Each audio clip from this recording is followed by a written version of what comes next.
fucking fly in here.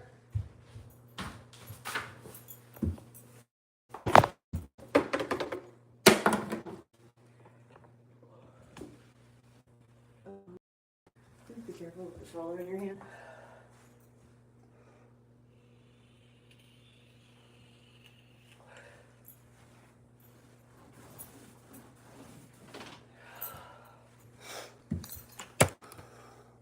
Quack. So they're saying quack is in the Huffington Post. Here's some more headlines. Without offering proof, Kennedy links measles outbreak to poor diet and health. Fact check, RFK misleads on vitamin A and unsupported therapies for measles. Opinion, I'm a doctor. Don't fall for the myth about vitamin A and measles. And I just want to show you the myth they're talking about. I looked up in the Oxford International Journal of Epidemiology, and it talked about the effectiveness of measles vaccination and vitamin A. And if you look down here, it says their conclusion, measles vaccine and vitamin A treatment are effective interventions to prevent measles mortality. So you can keep believing or me. And I would go with me. And I just want to talk a bit, back to this measles.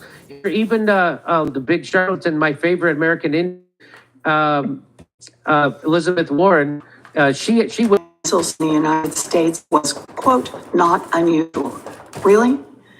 We just had a child die from measles, the first measles death in our country in almost a decade. Maybe instead of telling people that the best defense against the disease is a bunch of vitamins, he should put his full and clear support behind the science-backed best defense against measles, the measles vaccine. okay. So she, her and her science. Here's news says, so this girl died, and she died of measles. And NBC News says how the anti-vaccine movement weaponized the 6-year-old's measles death. And here it is. Without evidence, influencers at Children's Health Defense and beyond have reframed the tragedy of the girl's proof of the efficacy of unproven cures like vitamin A. Now, I got to just show you this again.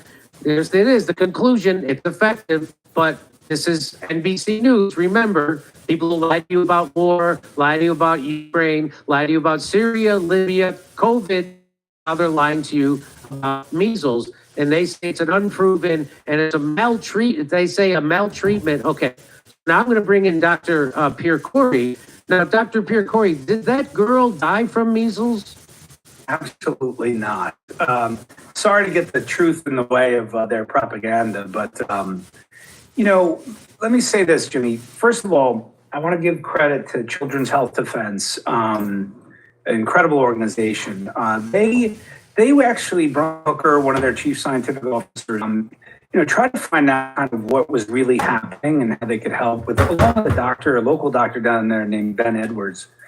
And, through their kind of involvement, the parent actually decided to release the medical records of the child to Children's Health Defense. And then I was asked to consult. And I've done malpractice reviews my entire career as an expert in my field, which is pulmonary and critical care. And I reviewed the record